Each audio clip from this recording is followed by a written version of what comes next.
Hi friends, मैं हृदय स्वागत करता हूं आपका अपने यूट्यूब चैनल भारद्वाज इलेक्ट्रिकल पर। आज दोस्तों हम इस वीडियो में एक मॉड्यूल पेपर को हम सॉल्व कराने वाले हैं। तो यह वीडियो उन कैंडिडेट के लिए है जो इलेक्ट्रीशियन ट्रेड से बिलोंग करते हैं, फर्स्ट ईयर का कैंडिडेट हैं, ठीक है, जिनका अभी CBT एग्ज़ाम होने वाला है। जैसा कि आप सभी को पता होगा, अभी प्रैक्टिकल का एग्ज़ाम चल रहे हैं, उसके बाद आपका CBT एग्ज़ाम होंगे। और यह जो मॉड्यूल पेपर है DGT के द्वारा जारी किया गया, तो बेहद महत्वपूर्ण 3 मॉड्यूल पेपर है, तीनों आप सॉल्व कर लीजिएगा। तो मैं विश्वास दिलाता हूँ कि CBT एग्ज़ाम में आपका 100% सफलता की यह गारंटी होगी, ठीक है। तो वीडियो हेल्पफुल रहेगा तो ज़रूर लाइक कर दीजिएगा, और इसी प्रकार का नॉलेजफुल वीडियो पाने के लिए हमारे चैनल को अभी तक सब्सक्राइब नहीं किए होंगे तो ज़रूर कर लीजिए, क्योंकि हमारे चैनल पर ITI से रिलेटेड हर अपडेट आपको दी जाती है। तो आइए फाइनली देख ही लेते हैं। तो जैसा कि आप सभी को पता होगा कि जो आपका CBT एग्ज़ाम होता है उसमें 75 MCQ पूछे जाते हैं, यानी कि प्रत्येक क्वेश्चन जो होता है 2 मार्क्स का होता है। इसलिए टोटल जो CBT एग्ज़ाम में मार्क्स की बात करें तो 150 मार्क्स का आपका एग्ज़ाम होता है, ठीक है। बात करें कि कहाँ से किस सब्जेक्ट से कितना क्वेश्चन पूछा जाता है, तो इसके बारे में भी आपको जानकारी होनी चाहिए। ट्रेड थ्योरी से आपका 38 क्वेश्चन होते हैं, इसको हम शॉर्ट में TT लिखते हैं, ट्रेड थ्योरी को। यहाँ पर 38 क्वेश्चन इससे होंगे। WCS यानी कि वर्कशॉप कैलकुलेशन एंड साइंस से 6 क्वेश्चन होंगे। इंजीनियरिंग ड्राइंग यानी कि ED से 6 क्वेश्चन होंगे। और एम्प्लॉयबिलिटी स्किल से 25 क्वेश्चन होते हैं, ठीक है। टोटल क्वेश्चन को जोड़िएगा तो 38 और 6 और 6 12 50 हो जाएगा। 50 और 25 जोड़िएगा तो टोटल 75 क्वेश्चन हो जाएगा। तो बेहद महत्वपूर्ण क्वेश्चन होते हैं सभी। और यह जो है मॉड्यूल पेपर DGT के द्वारा ऑफिशियल साइट पर जारी किया गया। तो हम बेहतरीन तरीका से सभी क्वेश्चन को एक्सप्लेन करते हुए सॉल्व करा रहे हैं, रिवीजन आपको करा दे रहे हैं, ठीक है। आप इस 3 मॉड्यूल पेपर को सॉल्व कर लेते हैं तो विश्वास दिलाता हूँ कि इससे बाहर आपका CBT एग्जाम में कोई भी क्वेश्चन नहीं पूछा जाएगा, ठीक है। तो आइए शानदार तरीका से सभी क्वेश्चन को हम सॉल्व करते हैं। आइए देख लेते हैं क्वेश्चन नंबर 1 में क्या पूछा गया है। क्वेश्चन नंबर 1 में एक चित्र दिया गया है, आपसे पूछा गया है कि इस सुरक्षा चिन्ह का क्या नाम है।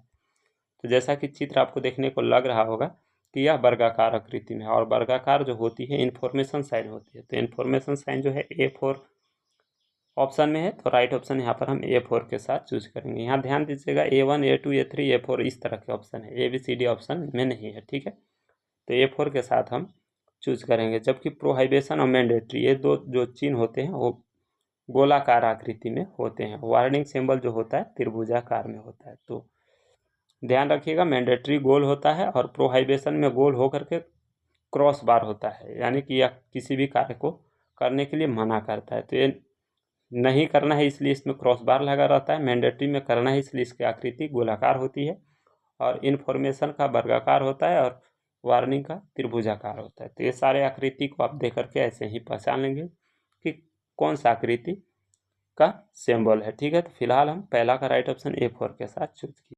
क्वेश्चन नंबर 2 में आपसे पूछा गया है कि स्मूथरिंग क्या है, और हिंदी में थोड़ा सा इसका मीनिंग थोड़ा सा अलग दे दिया है, अग्नि का शमन क्या है। तो यहाँ पर हम इंग्लिश टर्मों को मानते हैं।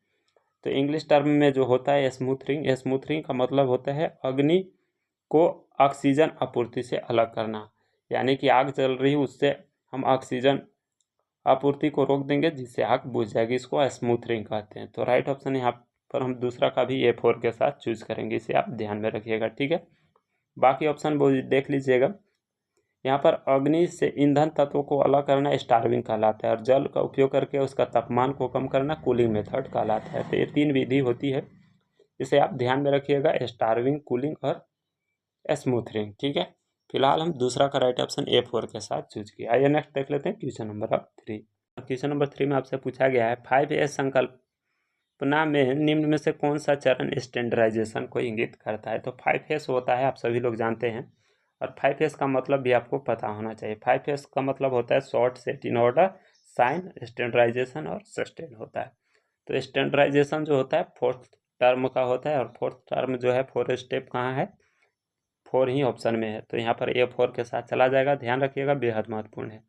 और 5वां टर्म आपको पता होना चाहिए, short, set in order, sign, standardization और सस्टेन, ठीक है। आइए अब नेक्स्ट देख लेते हैं क्वेश्चन नंबर 4। क्वेश्चन नंबर 4 भी बेहद महत्वपूर्ण है। यहाँ पर टूल से संबंधित एक क्वेश्चन पूछ लिया गया है आपसे। पूछा गया है कि कौन सा प्लायर का उपयोग तार के हुक तथा लूप बनाने के लिए करते हैं। तो इसके भी 4 ऑप्शन आपको देखने को मिल जाएगा। 4 ऑप्शन में से जब राइट ऑप्शन चूज कीजिएगा तो चौथा का राइट ऑप्शन A3 के साथ चला जाएगा। राउंड नोज प्लायर का उपयोग हम तार का हुक तथा लूप बनाने के लिए करते हैं। तो बेहद महत्वपूर्ण क्वेश्चन है, इसका राइट ऑप्शन A3 का हम साथ चूज करेंगे। बेहद महत्वपूर्ण है, इसे आप ध्यान में रखिएगा, ठीक है। तो आइए नेक्स्ट देख लेते हैं क्वेश्चन नंबर 5, जो कि बेहद महत्वपूर्ण है। यहाँ पर आपसे पूछा गया 5 में पिंसर का क्या उपयोग है। तो इसका चित्र से भी कभी क्वेश्चन पूछ देता है या कभी इसका उपयोग या कार्य पूछ देता है, ठीक है। तो इसके भी 4 ऑप्शन आपको देखने को मिल जाएंगे। 4 ऑप्शन में से जब राइट ऑप्शन चूज कीजिएगा तो 5वां का राइट ऑप्शन जो है यहाँ पर A3 के साथ चला जाएगा। लकड़ी से पिन तथा कील को निकालने के लिए पिंसर का उपयोग किया जाता है। तो राइट ऑप्शन 5वां का हम A3 के साथ चूज किए, ठीक है। तो आइए नेक्स्ट देख लेते हैं क्वेश्चन नंबर 6, जो कि बेहद महत्वपूर्ण है। क्वेश्चन नंबर 6 में आपसे पूछा गया है कि एक चित्र दिया गया और पूछा गया है कि सड़क सुरक्षा चिन्ह का क्या नाम है। तो यहाँ पर 4 ऑप्शन आपको देखने को मिल जाएगा। 4 ऑप्शन में से जब राइट ऑप्शन चूज कीजिएगा तो यह चिन्ह जो है मैंडेटरी साइन के अंतर्गत आता है। तो राइट ऑप्शन हम A1 के साथ चूज करेंगे, ठीक है। और यह जो चित्र है स्टॉप का है, ठीक है। तो बेहद महत्वपूर्ण है। 6ठा का राइट ऑप्शन हम A1 के साथ चूज किया है। नेक्स्ट देख लेते हैं क्वेश्चन नंबर 7। क्वेश्चन नंबर 7 में पूछा गया है मूल श्रेणी में सचेतक चिन्ह का पश्च भाग का रंग क्या होता है, यानी कि वार्निंग साइन का बैकग्राउंड कलर कैसा होता है, ये आपसे पूछा गया है। तो बैकग्राउंड कलर ध्यान रखिएगा, वार्निंग साइन का जो होता है पीला होता है। ध्यान रखिएगा, वार्निंग साइन का बैकग्राउंड कलर ये जो होता है पीला होता है। राइट ऑप्शन A3 के साथ चला जाएगा। अगर आपसे इन्फॉर्मेशन साइन का बैकग्राउंड कलर पूछेगा तो याद रखिएगा यहाँ पर इन्फॉर्मेशन के लिए हो जाएगा हरा, ठीक है। और बाकी ये सब नीला और श्वेत वो प्रोहिबिशन और मैंडेटरी साइन का होता है, ठीक है। तो आइए नेक्स्ट देख लेते हैं क्वेश्चन नंबर 8, जो कि बेहद महत्वपूर्ण है। क्वेश्चन नंबर 8 में पूछा गया है अपशिष्ट निपटान की विधि कौन सी है जो गर्मी पैदा करती है। तो इसके भी 4 ऑप्शन आपको देखने को मिल जाएगा। 4 ऑप्शन में से जब राइट ऑप्शन चूज कीजिएगा तो 8वां का राइट ऑप्शन जो है A3 के साथ चला जाएगा। उसको हम भस्मीकरण कहते हैं, जो गर्मी पैदा करती है। तो ध्यान रखिएगा, फिलहाल हम 8वां का राइट ऑप्शन A3 के साथ चूज किए। आइए नेक्स्ट देख लेते हैं क्वेश्चन नंबर 9। तो आइए नेक्स्ट देख लेते हैं क्वेश्चन नंबर 9, जो कि बेहद महत्वपूर्ण है। यहाँ पर एक चित्र दिया गया और आपसे पूछा गया है कि PPE का क्या नाम है। तो पहले आपको PPE का पूरा नाम भी पता होना चाहिए। PPE का पूरा जो नाम होता है पर्सनल प्रोटेक्टिव इक्विपमेंट होता है, ठीक है। और इसके भी 4 ऑप्शन दिए गए हैं। 4 ऑप्शन में से जब राइट ऑप्शन चूज कीजिएगा तो यह जो चित्र दिखाया गया हैंड स्क्रीन का चित्र दिखाया गया और इसका उपयोग हम बिल्डिंग करते समय अपने आँखों के सामने हैंड से आँख के सामने रख करके बिल्डिंग करते हैं ताकि आँख में चिनगारी वगैरह ना पड़े, ठीक है। फिलहाल हम नामा का राइट ऑप्शन A4 के साथ चूज की, इसे आप ध्यान में रखिएगा, ठीक है। तो आइए नेक्स्ट देख लेते हैं क्वेश्चन नंबर 10, जो कि बेहद महत्वपूर्ण है। क्वेश्चन नंबर 10 में पूछा गया है अपशिष्ट निपटान की वह कौन सी विधि है जो बहुत सारी ऊर्जा बचाती है। अभी आपसे ऊपर में पूछा कि कौन बहुत ज़्यादा गर्मी उत्पन्न करती है। तो गर्मी जो उत्पन्न करती है उसको हम भस्मीकरण कहते हैं। तो भस्मीकरण और कंपोस्टिंग नहीं होगा। यहाँ पर ऊपर में ही इसका राइट ऑप्शन है जो कि A2 में दिया हुआ है, उसको हम रिसाइकलिंग कहते हैं। रिसाइकलिंग एक ऐसी विधि है जो बहुत सारी ऊर्जा को बचाती है। तो राइट ऑप्शन यहाँ पर 10वां का हम A2 के साथ चूज किए। आइए नेक्स्ट देख लेते हैं क्वेश्चन नंबर 11, जो कि बेहद महत्वपूर्ण है। क्वेश्चन नंबर 11 में एक चित्र दिया गया और आपसे पूछा गया कि इस औजार का क्या नाम है, ठीक है। तो इस औजार का आपको नाम बताना है और इसको जो 4 ऑप्शन देखने को मिलेगा, पहला ऑप्शन है वायर स्ट्रिपर। वायर स्ट्रिपर के द्वारा हम तार के इंसुलेशन को हटाते हैं। क्रिम्पिंग के टूल के द्वारा हम पिन तथा कील को निकालने के लिए प्रयोग करते हैं। कॉम्बिनेशन प्लायर नहीं है, diagonal cutting plier. Right option A4 के साथ चला जाएगा। बेहद महत्वपूर्ण है, इसे आप ध्यान में रखिएगा, ठीक है। क्वेश्चन नंबर 12 में आपसे पूछा गया है पीड़ित के रक्त बहाव को रोकने के लिए प्राथमिक चिकित्सा उपलब्ध कराई जाती है, यानी कि कोई व्यक्ति को खून का बहाव हो रहा है बहुत तेज़ी से, तो उसकी हम प्राथमिक फर्स्ट एड के रूप में क्या उसको उपचार करेंगे। तो यहाँ पर 4 ऑप्शन देखने को मिल जाएगा। 4 ऑप्शन में से जब राइट ऑप्शन चूज कीजिएगा तो 12 का राइट ऑप्शन जो है A4 के साथ चला जाएगा। चोट लगे हुए भाग पर हम दबाव डालेंगे, दबाव डालने से उसका रक्त बहाव धीरे धीरे कम पड़ जाएंगे। तो राइट ऑप्शन यहाँ पर हम 12 का A4 के साथ चूज की, इसे आप ध्यान में रखिएगा, ठीक है। तो आइए नेक्स्ट देख लेते हैं क्वेश्चन नंबर 13, जो कि बेहद महत्वपूर्ण है। क्वेश्चन नंबर 13 में एक चित्र दिया गया, आपसे इसका नाम पूछा गया। इस सचेतक चिन्ह का क्या नाम है। तो बेहद महत्वपूर्ण क्वेश्चन है, इस चिन्ह का आपको नाम बताना है। तो विद्यालय का नहीं है, संरक्षित भी नहीं है, अनगार्डेड भी नहीं है, तो पेडेस्ट्रियन क्रॉसिंग है, यानी कि पैदल क्रॉसिंग का यह चित्र है जो कि सड़क पर आपको देखने को मिलेगा। राइट ऑप्शन यहाँ पर हम A4 के साथ चूज की, इसे आप ध्यान में रखिएगा। आइए नेक्स्ट देख लेते हैं क्वेश्चन नंबर 14। यहाँ पर एक चित्र दिया गया है फाइल का और आपसे इसका नाम पूछा गया कि इस रेती का क्या नाम है। तो चित्र यहाँ पर अच्छी तरीक़ा से आप देख लीजिएगा और 4 ऑप्शन यहाँ पर इसका नीचे में देखने को मिल जाएगा। 4 ऑप्शन में से जब राइट ऑप्शन चूज कीजिएगा तो यह जो चित्र दिखाया गया है रस्प कट फाइल का है, जो कि A1 ऑप्शन में। ध्यान रखिएगा, रस्प कट फाइल का उपयोग वहाँ पर करते हैं जहाँ पर नर्म धातु या चमड़ा या लकड़ी के लट्ठा को चिकना करना होता है, तो वहाँ पर इसको हम उपयोग करते हैं। फिलहाल राइट ऑप्शन A1 के साथ चूज किए, इसे आप ध्यान में रखिएगा। इसके बाद आइए नेक्स्ट देख लेते हैं क्वेश्चन नंबर 15। यहाँ पर एक चित्र और दिया गया है, आपसे पूछा गया कि इस ड्रिल बिट का क्या नाम है। तो यहाँ पर इसका चित्र दिया हुआ है, आप अच्छी तरीक़ा से चित्र देख लीजिएगा और 4 ऑप्शन में से जब राइट ऑप्शन चूज कीजिएगा तो 15 का राइट ऑप्शन जो है A2 के साथ चला जाएगा। A2 में जो है टैपर सेंक ड्रिल बिट है यह चित्र में, तो इसलिए इसका राइट ऑप्शन A2 के साथ चूज किए। बाकी फ्लैट ड्रिल बिट, काउंटर सेंक ड्रिल बिट और स्ट्रेट सेंक ड्रिल बिट, ये भी बेहद महत्वपूर्ण है, इसका भी डायग्राम आप हो सके तो ध्यान में रखिएगा। ठीक है, फिलहाल हम A2 के साथ चूज किए। आइए नेक्स्ट देख लेते हैं क्वेश्चन नंबर अब 16। क्वेश्चन नंबर 16 भी बेहद महत्वपूर्ण और बेहद आसान है। यहाँ पर आपसे पूछा गया 16 में कि एक टेनन आरी के कुंद दांतों को तेज करने के लिए किस फाइल का उपयोग किया जाता है। यानी कि आरी के दांत को तेज करना है तो उसके लिए हम किस फाइल का उपयोग करेंगे। तो यहाँ पर पहला ऑप्शन है वर्गाकार रेतिका, दूसरा ऑप्शन है वृत्ताकार, तीसरा ऑप्शन है त्रिभुजाकार और चौथा ऑप्शन है अर्धवृत्ताकार। तो ये 4 ऑप्शन में से जब राइट ऑप्शन चूज कीजिएगा तो राइट ऑप्शन जो है यहाँ पर A3 के साथ चला जाएगा। ट्रायंगुलर फाइल का उपयोग करते हैं आरी के दांत को तेज करने के लिए, तो राइट ऑप्शन हम यहाँ पर A3 के साथ चूज किया। आइए नेक्स्ट देख लेते हैं क्वेश्चन नंबर 17। यहाँ पर एक चित्र दिया गया फाइल का और आपसे उसका पार्ट का नाम पूछा है कि X से इंगित भाग का नाम बताइए। तो इस भाग को आपको नाम बताना है कि इसको किस नाम से जानते हैं। ठीक है, तो इसके ऊपर ऑलरेडी हम एक वीडियो दे दिए हैं, आप अगर उसे देखना चाहते हैं तो इस वीडियो का डिस्क्रिप्शन बॉक्स में लिंक दिया हुआ है, आप ज़रूर देख लीजिएगा। फाइल से रिलेटेड कई सारे डाउट आपको उसमें क्लियर हो जाएंगे। ठीक है, तो फिलहाल इस भाग को हम जो कहते हैं हील कहते हैं। यहाँ पर दांत नहीं होता है, बिना दांत वाला पार्ट होता है। और बाकी ये सारे पॉइंट भी याद रखिएगा। इसको टैग बोलते हैं, यहाँ पर इस भाग को शोल्डर बोलते हैं, इसको फेस और बीच वाले भाग को फेस और एक किनारे वाले भाग को एज बोलते हैं। तो ये सारे कई इसके पार्ट हैं, इसे आप ध्यान में रखिएगा। ठीक है, तो आइए नेक्स्ट देख लेते हैं क्वेश्चन नंबर 18, जो कि बेहद महत्वपूर्ण है। क्वेश्चन नंबर 18 में पूछा गया है फिरमल छेनी का क्या उपयोग है। ठीक है, तो यहाँ पर 4 ऑप्शन आपको देखने को मिल जाएगा और 4 ऑप्शन में से जब राइट ऑप्शन चूज कीजिएगा तो फिरमल छेनी का उपयोग जो हम करते हैं जनरल चिजलिंग वर्क, सामान्य छेनीकरण के लिए इसका उपयोग करते हैं, जो कि A2 ऑप्शन में, इसे आप ध्यान में रखिएगा। बेहद आसान क्वेश्चन है। तो आइए नेक्स्ट देख लेते हैं क्वेश्चन नंबर 19, जो कि बेहद महत्वपूर्ण बेहद आसान क्वेश्चन है। यहाँ पर एक चित्र दिया गया और पूछा गया आपसे कि इस हथौड़े का क्या नाम है। ठीक है, तो इस हथौड़ा को आप ध्यान में रखिएगा, थोड़ा सा आप फिगर को जूम करके देख लीजिए, आसानी से पहचान पाएंगे। तो यह जो चित्र में दिखाया गया है वो कला हैमर है, और कला हैमर का उपयोग कहाँ करते हैं अगर आप जानते होंगे तो इसी वीडियो को कमेंट बॉक्स में बताने का काम कीजिएगा। फिलहाल इसका राइट ऑप्शन A1 के साथ चूज करेंगे। ठीक है, तो आइए नेक्स्ट देख लेते हैं क्वेश्चन नंबर 20, जो कि बेहद महत्वपूर्ण है। यहाँ पर आपसे पूछा गया कि इस औजार का क्या नाम है। यहाँ पर चित्र इसको देखने को मिल जाएगा और स्क्रॉल करते हुए नीचे आइएगा तो यहाँ पर राइट ऑप्शन इसका B के साथ चला जाएगा। यह जो चित्र में दिखाया गया टैक हैमर है। टैक हैमर जो होता है एक विशेष प्रकार का हैमर होता है। राइट ऑप्शन में यहाँ पर A2 के साथ चूज करेंगे, इसे आप ध्यान में रखें।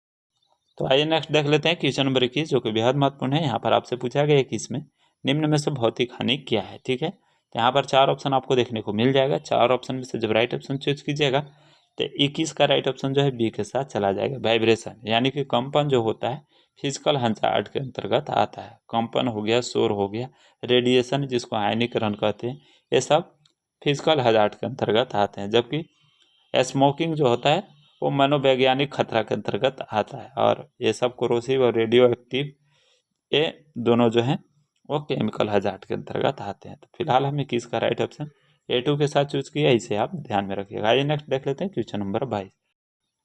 तो आइए नेक्स्ट देख लेते हैं क्वेश्चन नंबर 22, जो कि बेहद महत्वपूर्ण है। क्वेश्चन नंबर 22 में पूछा गया है। तो आइए नेक्स्ट देख लेते हैं क्वेश्चन नंबर 22, जो कि बेहद महत्वपूर्ण है। क्वेश्चन नंबर 22 में पूछा गया है विद्युत उपकरण में लगी आग के लिए किस प्रकार के अग्निशामक यंत्र का उपयोग किया जाता है। तो 4 ऑप्शन यहाँ पर आपको देखने को मिल जाएगा और 4 ऑप्शन में से जब राइट ऑप्शन चूज कीजिएगा तो यहाँ पर राइट ऑप्शन जो है 22 का A1 के साथ चला जाएगा। विद्युत से लगी आग के लिए जो अग्निशामक यंत्र उपयुक्त होता है हेलोन टाइप का उपयोग करते हैं, और हेलोन टाइप जो है A1 ऑप्शन में, इसलिए इसका राइट ऑप्शन A1 के साथ चूज की। जबकि फॉर्म टाइप जो होते हैं लिक्विड पदार्थ से लगी आग को बुझाने के लिए उपयुक्त होती है। तो बेहद महत्वपूर्ण है। तो आइए नेक्स्ट देख लेते हैं क्वेश्चन नंबर 23, जो कि बेहद महत्वपूर्ण है। यहाँ पर एक चित्र दिया गया, आपसे पूछा गया कि इस टूल का क्या नाम है। ठीक है, तो इसके बारे में ऑलरेडी हम बता दिए हैं। इस टूल को जो हम नाम से जानते हैं पिंसर के नाम से जानते हैं, और पिंसर का उपयोग कहाँ करते हैं? लकड़ी से पिन तथा कील को निकालने के लिए। इसका राइट ऑप्शन हम A3 के साथ चूज करेंगे। बेहद आसान क्वेश्चन है। आइए नेक्स्ट देख लेते हैं क्वेश्चन नंबर 24। क्वेश्चन नंबर 24 भी मोस्ट इम्पोर्टेंट है और बेहद ये भी क्वेश्चन आसान है। यहाँ पर आपसे पूछा गया कि SWG के तार के आकार का मापने का प्रयास क्या होता है? 0 से 36 होता है, और 0 से 36 जो है A4 ऑप्शन में है, इसलिए इसका राइट ऑप्शन हम A4 के साथ चूज करेंगे। बेहद आसान क्वेश्चन है। तो आइए नेक्स्ट देख लेते हैं क्वेश्चन नंबर 25, जो कि बेहद महत्वपूर्ण है। यहाँ पर एक ज्वाइंट से संबंधित क्वेश्चन पूछा है।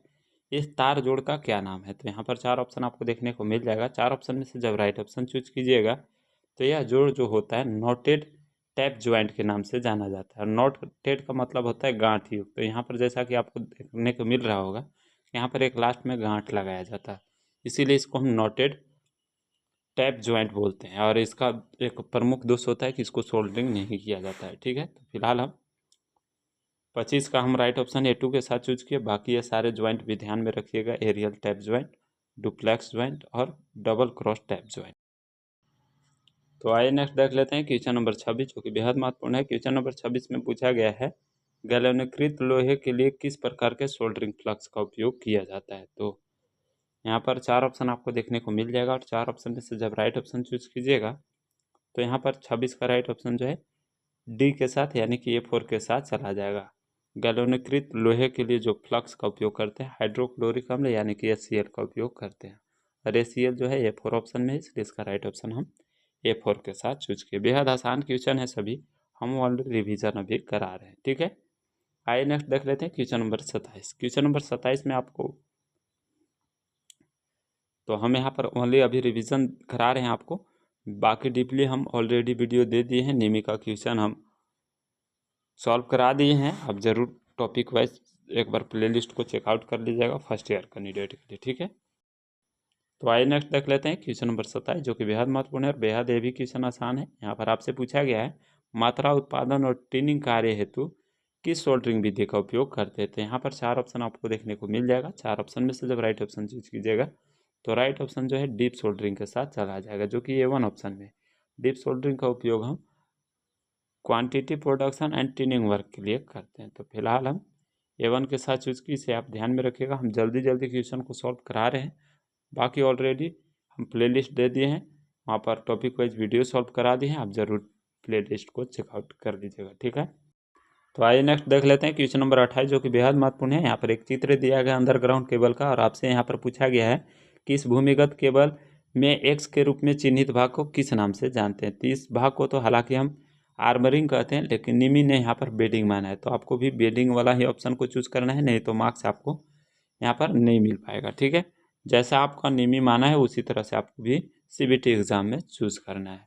ठीक है, हालांकि यह आर्मरिंग का जो डिनोट किया है उस भाग को आर्मरिंग के नाम से जानते हैं। फिलहाल जैसा निमी के अकॉर्डिंग हम चल रहे हैं उसी के अनुसार चलेंगे।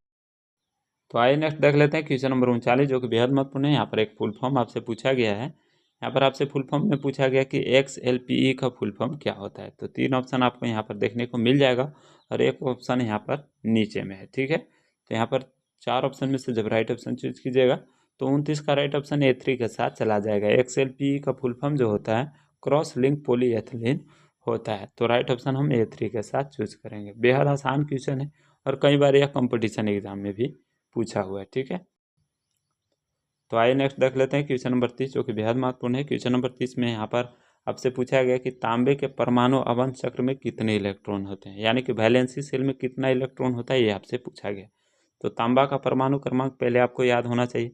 तो तांबा का परमाणु क्रमांक 29 होता है, और 29 का जब इलेक्ट्रॉनिक विन्यास कीजिएगा तो 2, 8, 18 और 1 होता है। ठीक है, 8, 2, 10 और 18, 28 और 1, 29। और यही इसी कक्ष को वैलेंसी सेल कहो या संयोजी कक्ष या अंतिम कक्ष में इलेक्ट्रॉन की ही संख्या होती है, उसको हम वैलेंसी सेल बोलते हैं, आबंध चक्र। और जो कि A1 ऑप्शन में है, इसलिए इसका राइट ऑप्शन A1 के साथ चूज करें। कभी कभी तीसरी कक्ष में पूछ देगा, तो तीसरी कक्ष में 18 है, इसमें कंफ्यूज नहीं होना है, तो अपने माध्यम से इसे देख लीजिएगा। आइए नेक्स्ट देख लेते हैं क्वेश्चन नंबर 31 में आपसे पूछा गया है नियॉन लैंप में विद्युत धारा का प्रभाव को हम किस नाम से जानते हैं? तो नियॉन लैंप कहे या फ्लोरोसेंट ट्यूब कहे या सोडियम वेपर लैंप कहे, मरकरी वेपर लैंप, ये सभी जो होते हैं गैस आयनीकरण के प्रभाव पर कार्य करते हैं। तो राइट ऑप्शन यहाँ पर A4 के साथ हम चूज करेंगे। बेहद आसान क्वेश्चन है, इसे आप ध्यान में रखिएगा, ठीक है।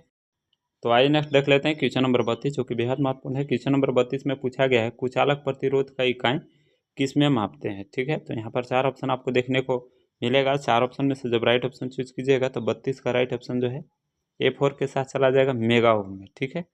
क्योंकि हम जानते हैं कि इंसुलेशन रजिस्टेंस मेगर के द्वारा मापा जाता है और मेगर से जो रजिस्टेंस मापते हैं वो मेगा ओम में होती है। तो फिलहाल हम राइट ऑप्शन यहाँ पर A4 के साथ चूज किए, ठीक है। तो आइए नेक्स्ट देख लेते हैं क्वेश्चन नंबर 33, जो कि बेहद महत्वपूर्ण है। क्वेश्चन नंबर 33 में पूछा गया है एल्युमिनियम चालक को सोल्डर करने के लिए किस सोल्डरिंग फ्लक्स का उपयोग किया जाता है। तो यहाँ पर 3 ऑप्शन आपको देखने को मिल जाएगा और एक ऑप्शन यहाँ पर नीचे में है, ठीक है। तो ये 4 ऑप्शन में से जब राइट ऑप्शन चूज कीजिएगा तो 33 का राइट ऑप्शन जो है A2 के साथ चला जाएगा। एल्युमिनियम चालक को सोल्डर करने के लिए हम KL लाइट का उपयोग करते हैं। आयर नंबर 7, कोइनोल, ये सारे जो होते हैं एल्युमिनियम चालक के जोड़ के लिए सोल्डरिंग फ्लक्स का उपयोग के रूप में इसका इस्तेमाल किया जाता है। तो फिलहाल हम A2 के साथ चूज करेंगे, विशेष रूप से ध्यान रखिएगा इसको। तो आइए नेक्स्ट देख लेते हैं क्वेश्चन नंबर 34, जो कि बेहद महत्वपूर्ण है। क्वेश्चन नंबर 34 में आपसे पूछा गया है कि केबल बिछाने की कौन सी विधि संकीर्ण क्षेत्र हेतु उपयुक्त होती है। तो संकीर्ण क्षेत्र के लिए जो उपयोग किया जाता है डक्ट पाइप मेथड का उपयोग करते हैं। Duct pipe method A2 option में है, इसलिए इसका राइट ऑप्शन A2 के साथ चला जाए। तो आइए नेक्स्ट देख लेते हैं क्वेश्चन नंबर 35, जो कि बेहद महत्वपूर्ण है और यह क्वेश्चन भी अंडरग्राउंड केबल के पार्ट से ही संबंधित है। तो यहाँ पर आपसे फिर पूछा गया है कि इस भूमिगत केबल में X के रूप में चिन्हित भाग का क्या नाम है, ठीक है। तो यहाँ पर 4 ऑप्शन आपको देखने को मिलेगा और 4 ऑप्शन में से जब राइट ऑप्शन चूज कीजिएगा तो यहाँ पर 35 का राइट ऑप्शन जो है A4 के साथ चला जाएगा। इसको लेड शीथ के नाम से जानते हैं, लेड शीथ, ध्यान रखिएगा, बेहद आसान क्वेश्चन है सभी। तो आइए नेक्स्ट देख लेते हैं क्वेश्चन नंबर 36, जो कि बेहद महत्वपूर्ण है। यहाँ पर एक चित्र दिया गया, आपसे पूछा गया कि इस ज्वाइंट का क्या नाम है, ठीक है। तो यहाँ पर इस चित्र को आपको देख करके बताना है। चित्र के माध्यम से आप समझ गए होंगे यह जो ज्वाइंट है वह मैरिड ज्वाइंट के नाम से जानते हैं। मैरिड ज्वाइंट जो है A1 ऑप्शन में, इसे आप ध्यान में रखिएगा। इसके अलावा मैरिड ज्वाइंट में एक चीज़ ध्यान रखिएगा, इसका उपयोग हम सीधी लाइन में करते हैं, परंतु लाइन में अधिक तनन दाब नहीं होना चाहिए, इस बात का इसमें ध्यान रखा जाता है और इसे स्ट्रेट ज्वाइंट के भी नाम से जानते हैं। मैरिड के अलावा इसका अन्य जो नाम होता है स्ट्रेट ज्वाइंट होता है। फिलहाल 36 का राइट ऑप्शन A1 के साथ चूज किया। आइए नेक्स्ट आप देख लेते हैं क्वेश्चन नंबर 37। तो आइए नेक्स्ट देख लेते हैं क्वेश्चन नंबर 37, जो कि बेहद महत्वपूर्ण है। क्वेश्चन नंबर 37 में पूछा गया आपसे कि ब्रिटानिया टी ज्वाइंट का क्या उपयोग है। तो बेहद आसान क्वेश्चन है, आप सभी लोग जानते हैं इसके बारे में। और 4 ऑप्शन में से जब राइट ऑप्शन चूज कीजिएगा तो ब्रिटानिया टी ज्वाइंट का उपयोग हम सिरोपरी लाइन में सेवा जुड़ाव हेतु इसका उपयोग करते हैं। Tapping the service connection from over headline. तो राइट ऑप्शन A4 के साथ चूज कीजिएगा, बेहद आसान है। आइए नेक्स्ट और इस वीडियो का आखिरी क्वेश्चन देख लेते हैं ट्रेड थ्योरी से। बाकी जितने भी नॉन टेक के हैं 37 क्वेश्चन, उसको हम नेक्स्ट वाला पार्ट में आपको सॉल्व करा देंगे। तो प्लेलिस्ट इसका ऑलरेडी हम बना दिए हैं, ITI एग्ज़ाम 2024, आप प्लेलिस्ट को चेकआउट करके एक एक करके सारे वीडियो को देख लीजिएगा, ठीक है। तो आइए अब देख लेते हैं क्वेश्चन नंबर 38 में क्या पूछा गया है। क्वेश्चन नंबर 38 में एक चित्र दिया गया है, आपसे पूछा गया है कि इस बेल्टेड अंडरग्राउंड केबल का X के रूप में चिन्हित भाग का क्या नाम है। तो यहाँ पर भी 4 ऑप्शन आपको देखने को मिलेगा और इस भाग को जो हम नाम से जानते हैं लेड शीथ के नाम से जानते हैं। ध्यान रखिएगा, इस बेल्टेड केबल के इस भाग को हम जो होता है ये वाला भाग वाइट में जो है, जो X के रूप में डिनोट किया है इन्होंने, उसको लेड शीथ के नाम से जानते हैं, जो कि A3 ऑप्शन में। तो फिलहाल हम 38 का राइट ऑप्शन A3 के साथ चूज किए। तो ये शानदार तरीका से सभी हम ट्रेड थ्योरी का क्वेश्चन को सॉल्व कराएं। वीडियो हेल्पफुल रहा होगा तो ज़रूर लाइक करके और कमेंट करके हमें बताइएगा। फिर नेक्स्ट इसका पार्ट हम जल्द आपको प्रोवाइड कर रहे हैं, तब तक के लिए अपना ख्याल रखें। जय हिंद।